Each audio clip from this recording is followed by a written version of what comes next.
हम अपना topic some important nematodes parasites of human के बारे में पढ़ रहे थे, जिसमें हमने कुछ फॉर्म्स को डिस्कस कर लिया था। जो बाकी रह गए थे उनको हम आज डिस्कस कर लेंगे। तो आज हम डिस्कस करेंगे ट्राइकेनेला स्पाइरलिस, जिसको पॉकवर्म भी बोलते हैं।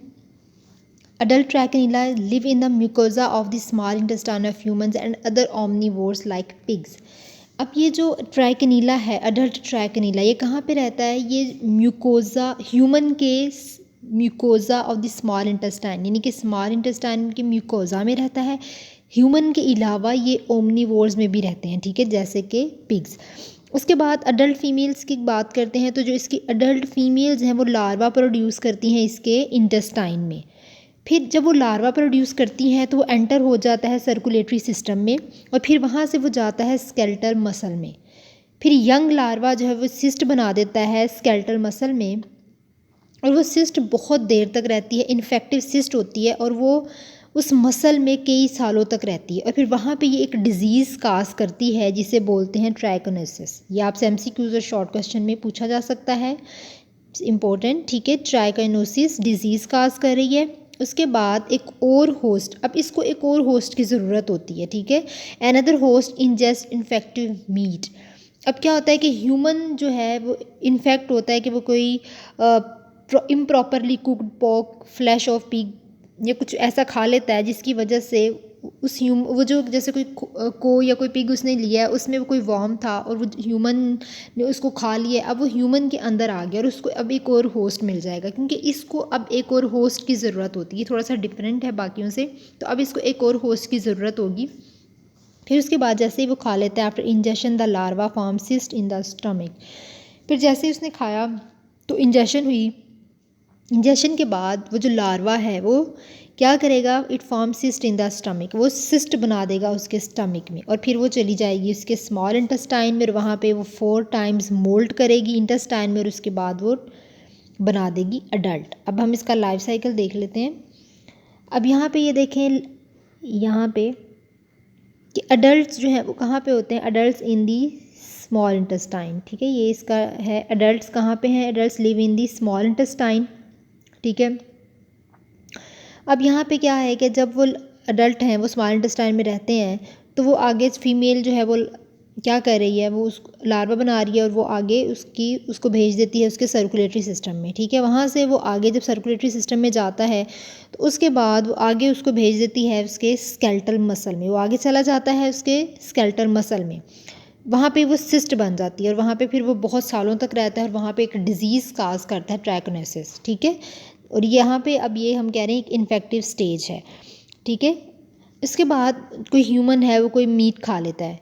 अब वो मीट के ज़रिए उसमें आ गए, अब वो जो लार्वा इंजेक्शन हुई और जो लार्वा उसके अंदर आ गया, एक और होस्ट आ गया, तो वो क्या होता है कि larva release in the small intestine, और फिर उसके बाद वो क्या करते हैं कि वो स्टमक में सिस्ट बना देते हैं, और फिर वो स्टमक के बाद आगे चली जाती है उसके स्मॉल इंटेस्टाइन में। स्मॉल इंटेस्टाइन में जाके वो क्या कर देती है? अडल्ट बना देती है, एंड फिर अडल्ट डिपॉजिट हो जाता है उसके म्यूकोजा में, और फिर उसके बाद insisted larva in the striated muscle. फिर इस तरह ये साइकिल इसका चलता रहता है।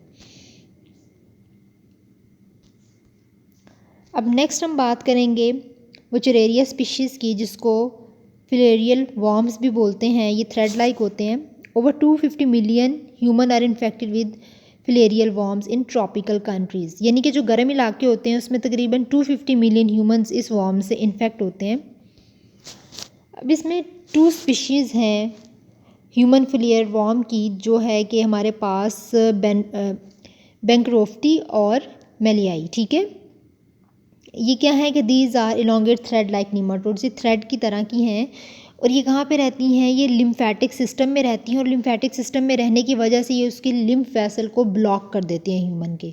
अब जब ह्यूमन का लिम्फेटिक वेसल जो है वो ब्लॉक हो जाता है, क्योंकि लिम्फेटिक वेसल का काम होता है कि वो रिटर्न करता है टिश्यू फ्लूइड्स को सर्कुलेटरी सिस्टम में, ठीक है, उनको वापस भेजता है टिश्यू फ्लूइड को सर्कुलेटरी सिस्टम में। तो वो अब वो उसको ब्लॉक कर देगा, तो वो उसे रिटर्न नहीं कर सकेगा, उसे वापस नहीं भेज सकता। तो वो फिर क्या होता है कि उसका जो फ्लूइड और जो कनेक्टिव टिश्यू है वो वहाँ पर जमा होना शुरू हो जाएंगे उसके पेरिफेरल टिश्यूज़ में।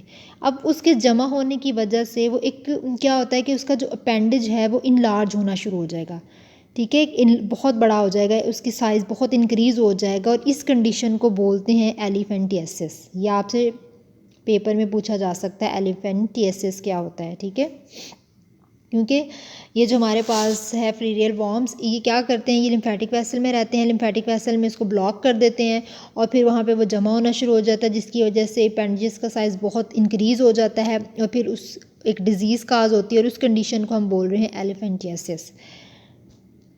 अब इसका लाइफ साइकिल क्या है वुचरेरिया का, कि वो जो अडल्ट फिलेरियल निमाटोड है वो क्या है, वो लिम्फेटिक वेसल में रहता है। ठीक है, उसके बाद वो एक लार्वा बनाता है जिसको कहते हैं माइक्रोफिलेराई। अब जो माइक्रोफिलेराई लार्वा बनता है वो रिलीज़ होता है ब्लड स्ट्रीम में। वो क्या होता है, वो ह्यूमन के ब्लड स्ट्रीम में रिलीज़ हो जाता है और फिर आगे वो रात के टाइम उसके जो पेरिफेरल सर्कुलेशन है उसमें माइग्रेट कर जाता है।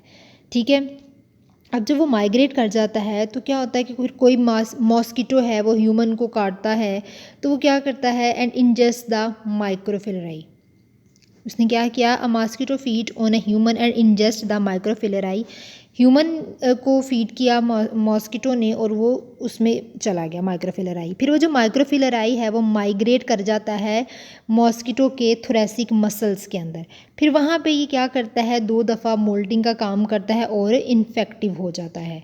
फिर उसके बाद जब वो इन्फेक्टिव हो जाता है तो वो जो मॉस्किटो है फिर किसी और हेल्दी पर्सन को जाके काटता है। फिर वो अपना प्रोबोसिस कहते हैं जो उसका सकिंग आर्गन है, यानी कि उसका जो माउथ पार्ट है वो उस हेल्दी पर्सन को इंजेक्ट करता है, तो वो उस थर्ड पर्सन के अंदर अब वो लार्वा भेज देंगे, ट्रांसफ़र कर देंगे।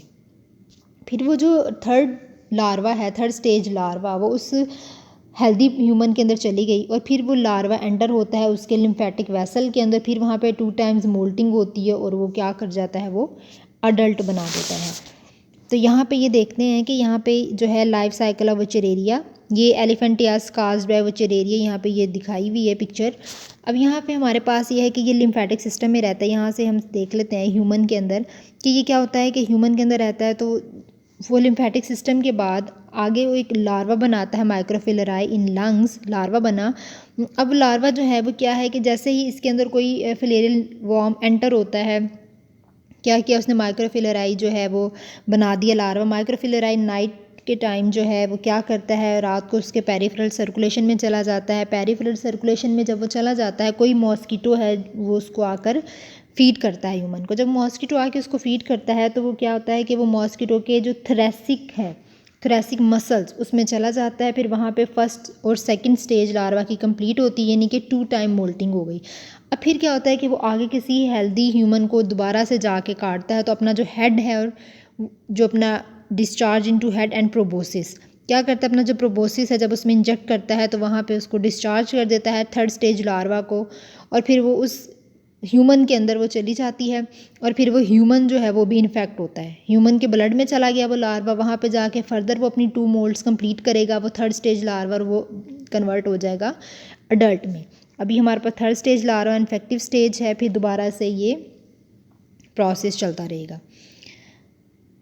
अब यहाँ पे बताया हुआ है एक और फिलेरियल वॉर्म के बारे में जो है डायरोफिलेरिया इमिटिस। ठीक है, ये एक common, it is common in United state. ये यूनाइटेड स्टेट में बहुत ज़्यादा कॉमन है। ये ज़्यादातर पैरासाइट जो हैं वो डॉग्स में पाए जाते हैं।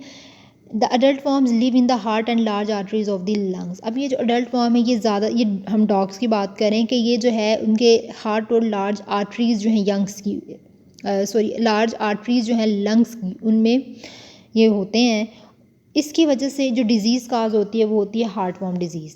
अब ये जो फ्लीरियल वॉर्म्स होते हैं, इन अगर ये एक दफ़ा इन डॉग को ये हो चले जाएं उनमें, तो इसको बहुत मुश्किल होता है कि उसको वो उसकी बॉडी से एलिमिनेट कर सकें, तो उनके लिए बहुत ज़्यादा फैटल होता है। तो इसलिए इनको हार्ट वॉर्म मेडिसिन पहले ही दे दी जाती है, इन डॉग्स की पहले ही वैक्सीन कर दी जाती है ताकि उनकी कंडीशन फैटल ना हो और वो इससे बचा सकें। तो अब हमारे जो ये साइकिल्स हैं वो इसके कंप्लीट हो गए हैं। Important nematode parasites of humans के जो हमारे साइकिल्स हैं आज कंप्लीट हो गए हैं।